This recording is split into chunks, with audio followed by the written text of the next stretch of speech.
नमस्कार, ANB news देख रहे हैं आप और मैं हूं आपके साथ हितेंद्र। बड़ी खबरों में आप सभी का स्वागत है।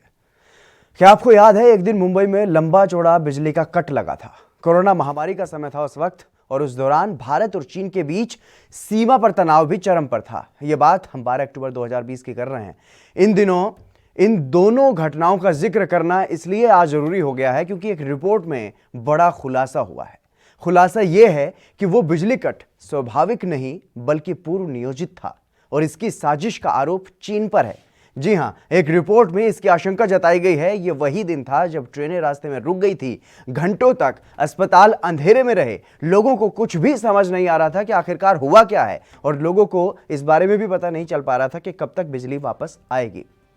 रिपोर्ट में यह कहा गया है कि हो सकता है कि इन गतिविधियों को चीन से जुड़े हुए खतरनाक समूह ने अंजाम दिया हो। रिपोर्ट में यह भी कहा गया है कि इस बारे में सरकार को भी बता दिया गया है। जो सबूत रिपोर्ट में स्टडी करने वाले लोगों को मिले वो भी सौंप दिए गए हैं। स्टडी रिपोर्ट में यह कहा गया है कि लद्दाख तनाव, जो कि जून में गलवान घाटी में संघर्ष के साथ बढ़ गया था, जिसमें देश के 20 भारतीय सैनिकों की मौत भी हो गई थी, उसी समय चीनी मेलवेयर उस सिस्टम में फ्लो कर रहे थे जो पूरे भारत में बिजली आपूर्ति का प्रबंधन करता है।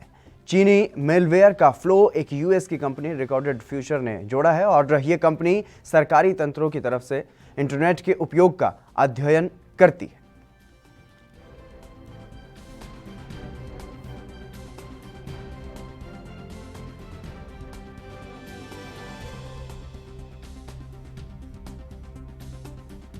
ये एक साइबर हमले की तरह है, और इसको लेकर के अब तमाम जो है चर्चाएं चल रही हैं देश भर में कि क्या चीन भारत को अंधेरे में डुबो सकता है, क्या पूरे भारत में इस तरीके का बिजली संकट छा सकता है चीन की वजह से।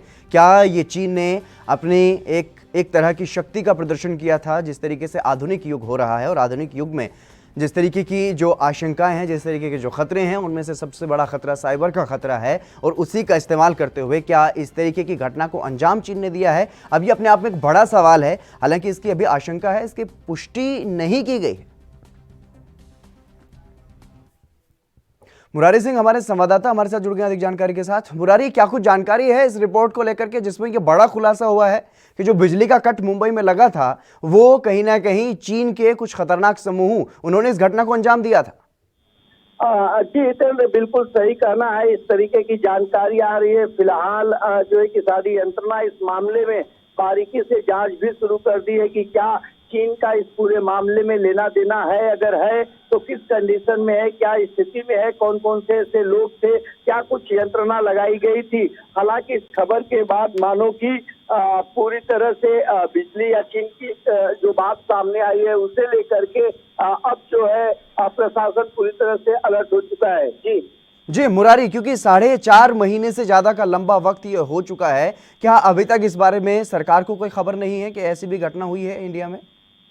देखिए, आधिकारिक तौर पर हितेंद्र अभी तक कोई बयान नहीं आया है, कोई स्टेटमेंट नहीं आया है, लेकिन जिस तरीके से खबर आई है उसके बाद मानो की सरगर्मी बढ़ गई है इसे लेकर के कितनी बड़ी वारदात को अंजाम दिया जाता है, और जो यहाँ की सुरक्षा एजेंसियां हैं उन्हें कानों कान तक भनक नहीं चलती है, और सब पूरे जो है कि कारनामे को अंजाम तक पहुंचाया जाता है। अब ऐसे में जांच का विषय है, जांच शुरू हो गई है, देखना ही होगा कि क्या कुछ तथ्य बाहर निकल कर आ पाता है। जी मुरारी, क्योंकि पूरा ये मामला जो है वो अंतर्राष्ट्रीय तंत्र से जुड़ा हुआ है। चीन गलवान में जिस तरीके से जो हिंसक झड़प हुई, उसके बाद से जो तनाव बढ़ा, जो जिस तरीके का जो माहौल देखने को मिला भारत चीन सीमा पर, उसके बाद मुंबई में इस तरीके की घटना होना, करीब 2-2.5 घंटे तक बिजली का गुल रहना, लोगों को कुछ भी पता नहीं चला, सरकार को कुछ पता नहीं चला उस दौरान कि आखिरकार इस तरीके का जो बिजली का संकट आया वो हो कैसे गया। तो अभी तक उस बारे में क्या जांच करने का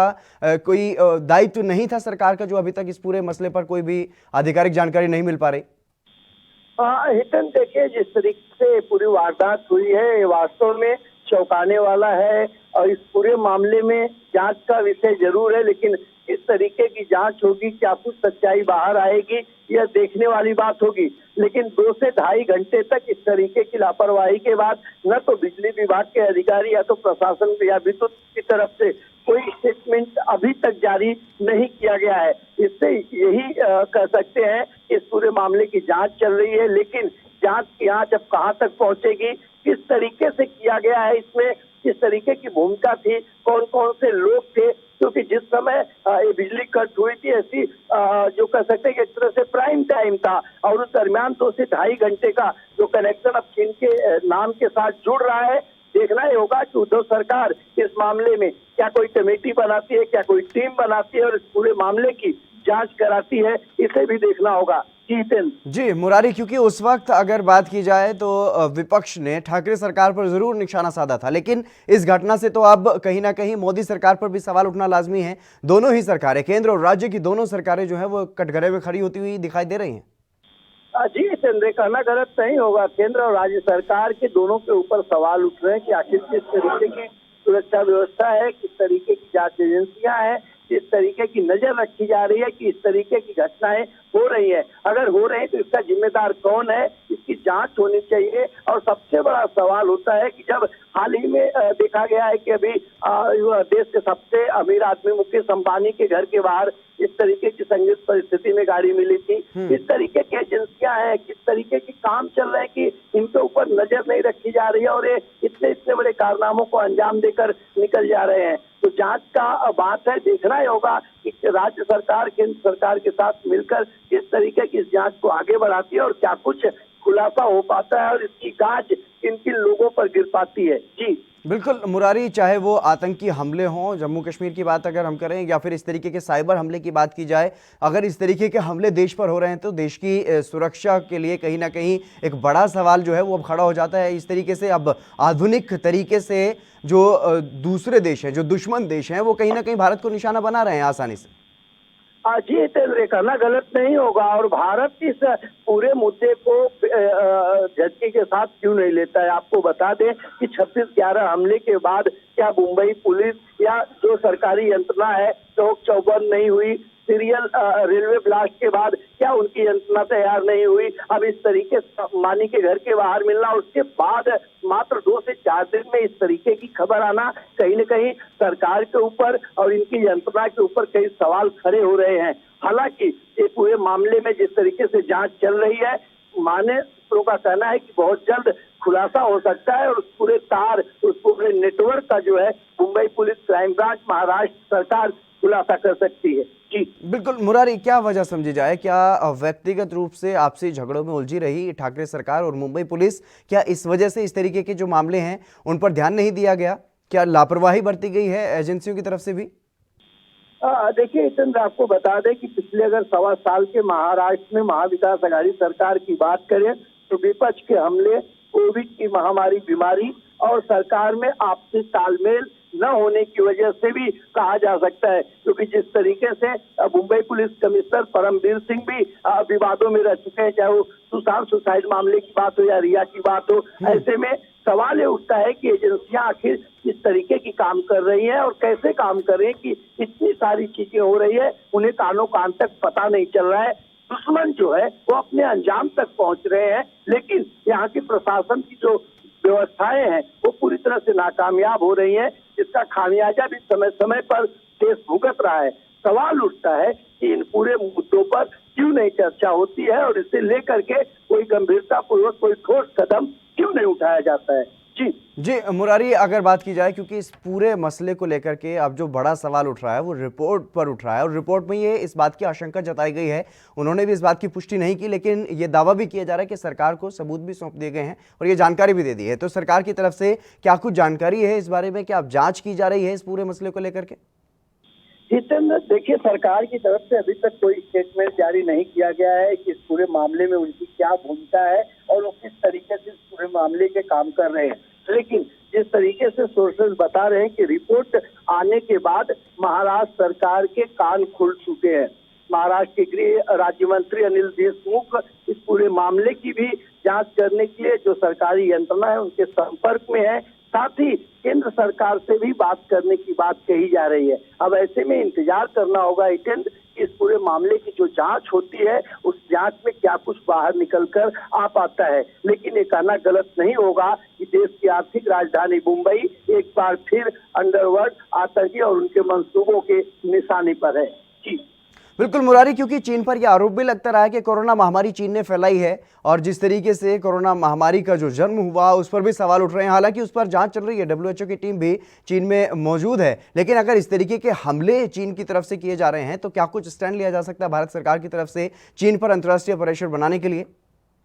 देखिए, इस मामले में भारत कहीं से भी खामोश नहीं बैठेगा। अगर जांच में पूरी बात चीन की सामने निकल कर के आएगी तो जरूर भारत सरकार इसे जो है कि एक अंतर्राष्ट्रीय मुद्दे पर इसे रखेगा और मांग करेगा कि इस पर कार्रवाई की जाए, क्योंकि जिस तरीके के हमले हुए हैं, हालांकि हम अब तक अपने पड़ोसी देश पाकिस्तान के आतंकवादी और उनकी गतिविधियों से परेशान थे, लेकिन पिछले एक साल से अगर नजर डाले तो चीन जिस तरीके से घुसपैठ कर रहा है, भारत की सरजमी पर कब्जा करने की कोशिश कर रहा है और अंतर्राष्ट्रीय लेवल पे कर सकते हैं जिस तरीकों को भारत को खोखला करने का, भारत को बर्बाद करने की जो साजिश रच रहा है, इस पर भारत खामोश नहीं बैठेगा। प्रधानमंत्री जरूर इस मामले में जो कि विश्व स्तर पर बात करेंगे, चर्चा करेंगे। जी, क्योंकि अभी भी इस बारे में जानकारी है कि जो भारत के जो बिजली की कंपनियां हैं वो निशाने पर हैं चीनी समूहों के, तो उस बारे में फिलहाल क्या कुछ जानकारी है? क्या भारतीय बिजली की कंपनियों की तरफ से इस तरीके का कोई कदम उठाया जा रहा है ताकि आगे आने वाले समय में इस तरीके के खतरों से बचा जा सके?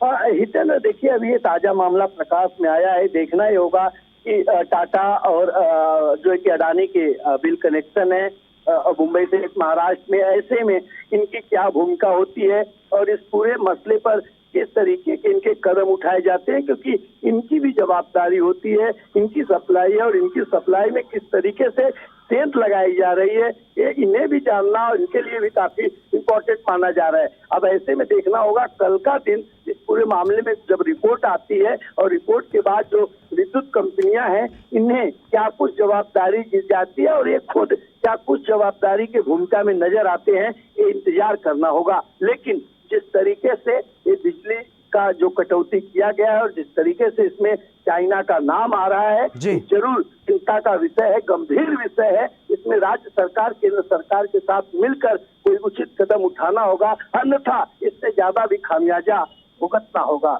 जी मुरारी सिंह, तमाम जानकारी देने के लिए बहुत शुक्रिया आपका। इस वक्त हमारे साथ भारत सिंह कांग्रेस से हमारे साथ जुड़ गए हैं। भारत जी, आपका स्वागत है एनबी न्यूज पर।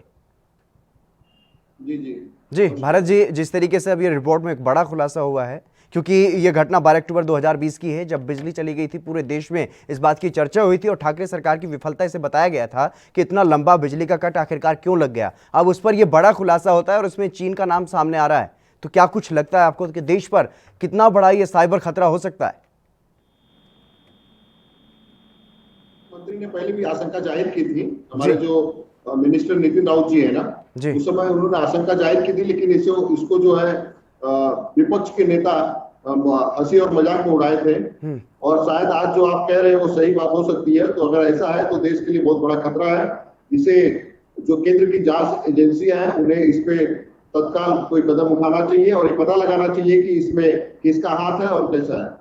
लेकिन भारत जी, सवाल तो सेंटर सरकार के साथ साथ स्टेट गवर्नमेंट पर भी उठता है, क्योंकि जिस तरीके की बातें कही जा रही हैं, अगर 4.5 महीने बीत गए हैं तो क्या राज्य सरकार ने कोई कदम उठाया था इस पर? अगर राज्य सरकार को पहले ही शक भी था? नहीं, शक था, उसी के हिसाब से इंक्वायरी हो रही थी, लेकिन इनपुट कुछ मिल नहीं रहा था। अगर ऐसा कोई इनपुट आया तो जरूर इस पर इंक्वायरी होगी और हमारी सरकार और हमारी एजेंसियां जो हमारी मुंबई की है, महाराष्ट्र की है, इस पे कार्रवाई करेंगी और बहुत ही जल्द इस पे कुछ ना कुछ रिजल्ट आपको देखने को मिलेगा। जी, वसीम रजा भी हमारे साथ जुड़ गए हैं भारतीय जनता पार्टी से। वसीम जी, आपका स्वागत है एनबी न्यूज पर। वसीम जी, क्या आप मेरी आवाज सुन पा रहे हैं?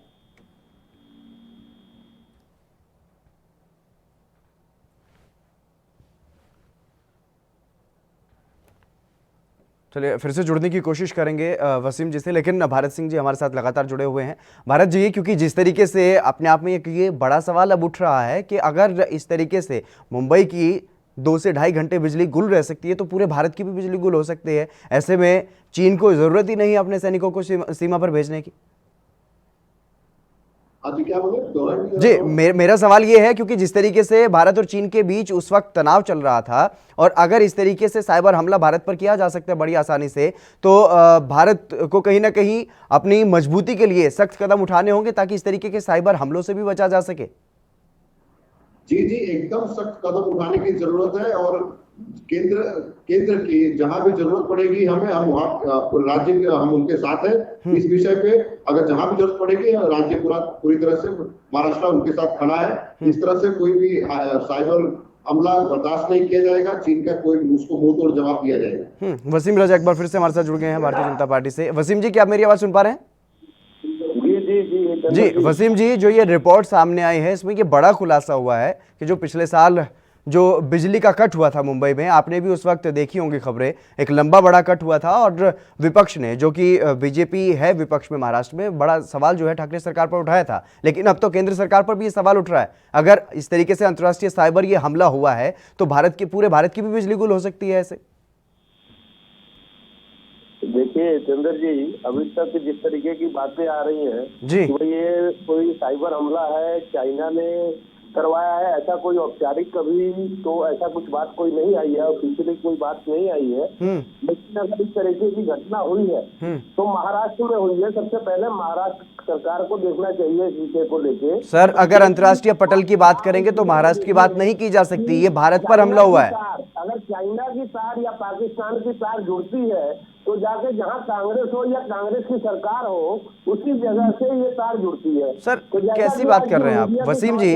वसीम जी, कैसी बात कर रहे हैं आप? अगर केंद्र में बीजेपी की सरकार है तो भारत के अंदर, अगर केंद्र में बीजेपी की सरकार है तो भारत के अंदर राज्यों में चाहे किसी भी दल की सरकार है, वहां पर आप इस तरीके से अपना पल्ला नहीं झाड़ सकते कि आपकी कमी नहीं है। देखिए जितेंद्र जी, बात ऐसी है कि जहां सरकार को अपना कदम उठाना है, केंद्र सरकार हर तरह से अब लोगों को जवाब देने को, देश के विरोधी ताकतों को जवाब देने में केंद्र सरकार सक्षम है।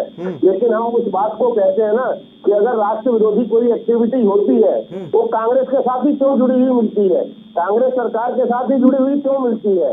इसका कारण ये है कि कांग्रेस जो है कहीं ना कहीं ऐसी शक्तियों को, ऐसी ताकतों को बना देती है और उनकी एंट्री करवाती है, और कुछ नहीं है। और भारत सिंह जी, ये बड़ा आरोप है कि आप लोग जो हैं वो ऐसी देश विरोधी ताकतों के साथ जुड़े हुए हैं, मिले हुए हैं, और इसलिए इस तरीके की घटनाएं उन्हीं राज्यों में होती है जहां पर कांग्रेस की सरकार होती है। देखिए बचकानी बातें होती है इस तरह से। ये भाजपा के प्रवक्ता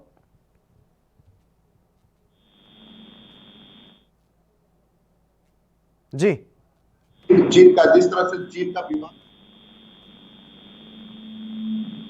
केंद्र सरकार ने क्या किया क्या नहीं किया, ये सबके सामने है। ये अगर साइबर, जो आपके रिपोर्ट के हिसाब से जो साइबर अटैक हुआ था, पहले ही हमारे जो यहाँ के ऊर्जा मंत्री नितिन राउत जी हैं, इन्होंने क्लियर कहा था कि मुझे ऐसा इस पे संदेह है कि ये एक साइबर अटैक है और इस साइबर अटैक का पूरी तरह से केंद्र की एजेंसियां इसे जांच करनी चाहिए। जिसपे भाजपा ने और केंद्र की एजेंसी ने, केंद्र के लोगों ने, देश के कुछ मंत्रियों ने और यहाँ के जो विरोधी पक्ष नेता देवेंद्र फडणवीस है, उन्होंने मजाक उड़ाया था और कहा था कि नितिन राउत जी जो बोल रहे हैं ये बहुत ही हास्यास्पद है, इस तरह से अपना पल्ला नहीं झाड़ सकते हैं। और आपका बहुत मैं शुक्रिया अदा करता हूं कि जो आपने आज अपने चैनल के माध्यम से इसको खोला है, ओपन किया है, और इससे मैं आपको धन्यवाद देता हूं। और भाजपा को एक नसीहत देता हूं कि हर जगह ये न बोले कि कांग्रेस की सरकार है वहीं पे जो है ये आतंकवादी हमले होते हैं या देशद्रोह के केस होते हैं। देशद्रोह के केस, आतंकवादी हमले, ये भाजपा बिल्कुल ठीक बात है। आप भाजपा को नसीहत देते हैं, लेकिन नसीहत तो कांग्रेस को भी है, क्योंकि अगर ठाकरे सरकार में वहां पर कांग्रेस की सहभागिता है तो अब तक वहां पर जांच क्यों नहीं की गई? लेकिन बड़ा सवाल वसीम जी अब आप पर है, क्योंकि जिस तरीके से गंभीर मामला है और इसको भारत जी मान भी रहे हैं कि ये गंभीर मसला है और इस पर जांच करनी चाहिए केंद्रीय जांच एजेंसियों को। पहले भी सवाल उठाया गया तो पहले आप लोगों ने मजाक बनाया वसीम जी, और अब आप कांग्रेस को ही जिम्मेदार मानते हैं इस बात के लिए। देखिए चंद्र जी, जहाँ तक हमारी सरकार का सवाल है, भारत सरकार हर विषय पे गंभीर है। और इससे पहले भी आपने देखा है, जब भी कोई राष्ट्र विरोधी ताकतें हमारे देश के ऊपर कोई बुरी नजर डालती है तो हमारे देश के प्रधानमंत्री उनको जवाब देने में सक्षम है। देश के प्रधानमंत्री पहले जैसे नहीं है, देश के प्रधानमंत्री सशक्त हैं। सर, अब देश पर हमले भी पहले जैसे नहीं है, अब देश पर हमले होने के भी तरीके बदल चुके हैं। ये साइबर हमला अपने आप में एक प्रत्यक्ष रूप से उदाहरण है। जरूर कुछ ना कुछ हल निकालेगी, इसका जवाब निकालेगी। लेकिन मैं एक बात जरूर कहूंगा कि कांग्रेस की सरकारें चाहे केंद्र में रही हो चाहे किसी राज्य में, वो शुरू से ही पाकिस्तान और चाइना के इशारे पे ये लोग सरकार चलाते रहे हैं। और अगर चाइना का नाम जहां भी आता है तो इसका मतलब ये है कि कांग्रेस की चाइना से मिलीभगत रहती है, क्योंकि ये लोग हमेशा ही चाइना के पक्ष में खड़े रहे। वसीम जी ठीक है, मान लिया ये लोग चाइना से भी जुड़े हुए हैं, पाकिस्तान से भी जुड़े हुए हैं, लेकिन 4.5 महीने तक अगर ये बाहर की विदेशी जो रिपोर्ट है अगर इस पर मान भी लिया जाए, इस पर भरोसा कर लिया जाए, तो अब तक क्या केंद्र सरकार ने कोई कड़ा कदम उठाया? केंद्र सरकार भी तो फिर लापरवाह साबित हो रही है। 4.5 महीने तक आखिर किया क्या केंद्र सरकार ने? देखिए जितेंद्र जी, अभी इस घटना को हम औपचारिक नहीं कह सकते। औपचारिक कोई जानकारी ऐसी नहीं है कि इस घटना को कोई चाइना के एजेंसी ने ऐसा कुछ किया है, साइबर क्राइम से ने, या किसी और कारण से ये काम हुआ है। अभी कोई औपचारिक इसकी जानकारी अभी नहीं है, ना इसकी औपचारिक केंद्र सरकार ने या राज्य सरकार ने किसी ने औपचारिक इसकी घोषणा नहीं की है। बाकी अगर ऐसी कोई बात आती है तो इससे कोई ना कोई एक्शन जरूर करेगी सरकार, ऐसा कुछ नहीं है। नहीं, सफाई तो आनी चाहिए ना कम से कम। चलिए ठीक है, औपचारिक इसकी घोषणा नहीं हुई है, लेकिन रिकॉर्डेड फ्यूचर की रिपोर्ट ने अगर इस बात का दावा किया है, हालांकि उसने भी आशंका जताई है रिपोर्ट में कि इस तरीके का हमला शायद चीन के खतरनाक समूह ने किया होगा, लेकिन इस पूरे मसले पर सफाई तो आनी चाहिए ना कम से कम केंद्रीय एजेंसियों की, कि नहीं ऐसा नहीं हुआ, या ऐसा हुआ तो क्यों हुआ। देखिए ये घटना आज की है और केंद्र की एजेंसियां भी इस पे बहुत गहन चिंतन कर रही होंगी। ऐसा नहीं है, केंद्र की अपनी सरकार जो है अपनी कार्रवाई कर रही होगी, ऐसा कुछ नहीं है। जो भी कुछ होगा आपके सामने नजर आ जाएगा, सब कुछ सामने दिख जाएगा। बिल्कुल बिल्कुल, वो नजर आ जाएगा। भारत जी क्या ठाकरे सरकार इस पूरे मसले को गंभीरता से ले रही है? क्या इस पर जांच बैठाई गई है अपने स्तर पर? क्योंकि साइबर सेल तो राज्य सरकार के पास भी है ना। पूरी तरह से सरकार इस पे गंभीर है, पूरी तरह से इसकी इंक्वायरी करेगी, दूध का दूध पानी का पानी हो जाएगा। मैं आपको एक चीज बताना चाहता हूँ, जिस तरह से अभी भाजपा के प्रवक्ता बता रहे हैं कि पूरा दोष कांग्रेस पे दे रहे हैं कि पाकिस्तान और चाइना के लोगों के साथ हम मिले हुए हैं, तो शायद आपको बता देना चाहता हूँ कि इस देश के प्रधानमंत्री नरेंद्र मोदी चाइना के राष्ट्रपति को बुला के गलबैया करते हैं, झूला झुलाते हैं। उसके बाद में चाइना के सैनिक जो है वो हमारे देश के सीमा के भीतर घुस के आ जाते हैं, और उसके बाद में ये पूरे संसद में झूठी एक अफवाह और खबर देते हैं कि नहीं हमने फिगर 4 तक उनको हटा दिया था। ये सारी चीजें आज की तारीख में जो हो रहा है, ये देश में बीजेपी कर सकती है और इनके पास कोई दूसरा चारा नहीं मिलता है, तो ये कांग्रेस के सर पे सारे ठिकरा को फोड़ देते हैं। इन्हें भी शायद ये समझना पड़ेगा कि एक बहुत बड़ा ये एक मसला है जो आपने अभी आज अपने चैनल के माध्यम से इसको उजागर किया है। ये गंभीर मसले पे कम से कम केंद्र सरकार को चेतना लेना चाहिए और इसके ऊपर जल्द से जल्द क्या भारत जी क्या केंद्रीय एजेंसियों को संस्तुति देंगे आप? क्या केंद्रीय एजेंसियों से ये अपील की जाएगी, मांग की जाएगी कि इस पूरे मसले की जांच की जाए गंभीरता से? क्यों नहीं भाई, ये देश की सुरक्षा का सवाल है। हम देश की सुरक्षा के साथ कांग्रेस पार्टी कभी खिलवाड़ नहीं कर सकती है। जहां भी जरूरत होगी केंद्र की सरकार को पूरा मदद किया जाएगा हमारी तरफ से। वसीम जी, जिस तरीके के आप लोग आरोप लगा देते हैं कांग्रेस पर या भी किसी भी विपक्षी दल पर, या जो भी है बीजेपी के खिलाफ बोले वो देशद्रोही भी हो जाता है, तो इन पूरे मसलों पर जांच क्यों? ऐसे नेता चाहे वो कांग्रेस के हों या किसी और दल के हों या कोई और हो, उनको आजाद घूमने क्यों दिया जाता है देश में? आप देखिए जितेंद्र जी जी वसीम जी बोलिए। वसीम जी क्या आप मेरी आवाज सुन पा रहे हैं? चलिए, बहुत शुक्रिया मेरे साथ जुड़ने के लिए। भारत जी आपका भी बहुत बहुत शुक्रिया मेरे साथ जुड़ने के लिए। लेकिन ये पूरा मसला जो है वो बड़ा गंभीर मसला है। अगर ये रिपोर्ट में जो दावा किया गया, जो बड़ा खुलासा किया गया है, अगर ये आशंका सच है तो ये अपने आप में एक बड़ा खतरा है, भारत की सुरक्षा में बड़ी सेंध है, और वो भी चीन की तरफ से, जो कि भारत का सबसे बड़ा दुश्मन इस वक्त कहा जा सकता है। चलिए बढ़ेंगे अगली खबर की तरफ। पंजाब की कैप्टन सरकार ने एक बड़ा फैसला लिया है। साल 2018 में दशहरे के दिन का वो रेल हादसा जिसे कभी भी भुलाया नहीं जा सकता, उस हादसे के मृतकों के पारिवारिक सदस्यों या फिर वारिसों को नौकरियां देने का फैसला कैप्टन सरकार ने अब लिया है। हादसे के 34 मृतकों के पारिवारिक सदस्यों और वारिसों को नौकरियां देने की स्वीकृति कैबिनेट ने दे दी है।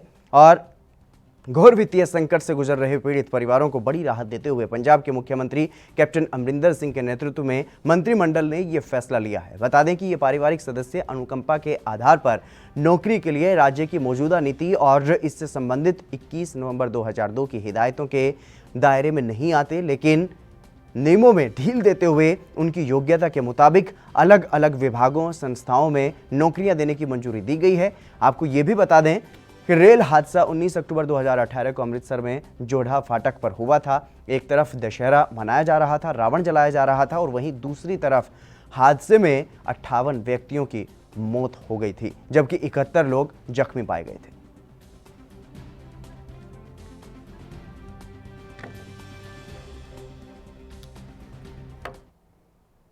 जगतार सिंह भुल्लर हमारे संपादक हमारे साथ जुड़ गए हैं अधिक जानकारी के साथ। जगतार जी, क्या कुछ जानकारी है इस पूरे मामले को लेकर के, क्योंकि जो दर्दनाक घटना हुई थी, दर्दनाक जो हादसा हुआ था, उसके पीड़ित अभी तक अपनी आर्थिक तंगी को लेकर के बेहाल दिखाई दे रहे थे, लेकिन उनकी सुध अब कैप्टन सरकार ने ली है। बिल्कुल निश्चित तौर पे देखिए, आज पंजाब सरकार की कैबिनेट मीटिंग हुई थी और कैबिनेट मीटिंग में ये फैसला लिया गया कि जो अमृतसर रेल हादसे के दौरान जो 34 लोग मारे गए थे, उनके जो परिवार के मेंबर या जो उनके वारिस है, उनको सरकार ने नौकरी देने का फैसला लिया। उनका मानना था पंजाब सरकार का, ये लोग जो पीड़ित परिवार है, ये काफी वित्तीय संकट से गुजरे थे और वो ध्यान में रखते हुए ये सरकार ने उनको सब वादा भी किया था, और जिसके चलते आज पंजाब कैबिनेट ने मोहर लगा दी है और 34 जो मृतक हैं उनके परिवार के मेंबरों को सरकार ने विशेष केस में चर्चा करते हुए और जो सरकार के नियम है उनमें भी कह सकते हैं कि शोध करते हुए ये फैसला लिया कि उन तमाम लोगों को नौकरी दी जाएगी। और आपको बता दें कि ये रेल हादसा 19 अक्टूबर 2018 में अमृतसर में हुआ था, एक जोड़ा फाटक, और उस दिन दशहरा था और दशहरे के दौरान 58 व्यक्तियों की मौत हुई थी और जबकि 71 के करीब लोग जख्मी हुए थे। और ये परिवार मेंबर को तर्क के आधार पर सरकार ने नौकरी देने का आज फैसला लिया और कुल जो 58 थे उनमें से 34 जो पीड़ित परिवार हैं उनको उनकी योग्यता के हिसाब से अलग अलग जो सरकार के डिपार्टमेंट है उनमें नौकरी देने का फैसला दिया जी, क्योंकि जिस तरीके से 58 लोगों की मौत हुई थी, तो 34 परिवारों का किस तरीके से चयन किया गया है जगतार जी? देखिए, उनकी जो योग्यता जो पंजाब सरकार के rules and regulations and term and condition है, जो सरकार के जो नियम है, बोर्ड और कारपोरेशन और सरकार के डिपार्टमेंट, उनके आधार पर सरकार ने उनका चयन किया और सरकार ने बोला कि 58 में से 34 हो सकता है कई ऐसे लोग भी थे जिनकी पहचान भी नहीं हुई और कई दूसरे राज्यों के रहने वाले थे, उनके कोई पीड़ित परिवार भी नहीं मिले, लेकिन 58 में से 34 लोग सामने आए थे जिन्होंने क्लेम किया था कि उनके घर कोई कमाने वाला नहीं रहा, क्योंकि दशहरे के दौरान वहाँ लोग काफी इकट्ठे हुए थे और 58 लोगों की मृत्यु हुई थी। तो उनमें 34 जिन्होंने सरकार के रूल एंड रेगुलेशन किए हुए, कोई 10वीं पास हो, कोई 8वीं पास होगा, जिनकी भी कम से कम क्वालिफिकेशन के आधार पर सरकार की तरफ से जी सिलेक्शन की गई है और इसी तहत आज कैबिनेट ने मोहर लगाते हुए 34 लोगों को पीड़ित परिवारों को नौकरी देने का ऐलान किया है और कैबिनेट ने उस पर मोहर भी लगाई है। जी जगतार जी, तमाम जानकारी देने के लिए बहुत शुक्रिया आपका। लेकिन ये अपने आप में एक बड़ी खबर है और दरियादिली दिखाई है कैप्टन सरकार ने। जो अमृतसर में जो रेल हादसा हुआ था, उसके जो मृतक के जो परिजन थे या फिर जिनके घर में कोई कमाने वाला नहीं था, उनके परिवार वालों को, उनके वारिसों को अब नौकरी देने का ये बड़ा फैसला कैप्टन सरकार ने लिया है। चलिए बढ़ेंगे अगली खबर की तरफ। हरियाणा में किसान आंदोलन का सियासी असर देखने को मिल रहा है, क्योंकि किसान और किसान संगठन बीजेपी के नेताओं का विरोध कर रहे हैं। इसी के तहत महम में राज्यसभा सांसद रामचंद्र जांगड़ा का विरोध किया गया। राजनीतिक कार्यक्रम का विरोध करने पर फरमाना के सरपंच समेत करीब 200 लोगों पर मामला दर्ज किया गया है और वहीं सरपंच ने यह कहा कि किसान भाइयों पर केस दर्ज करना एक ओछी राजनीति की निशानी है।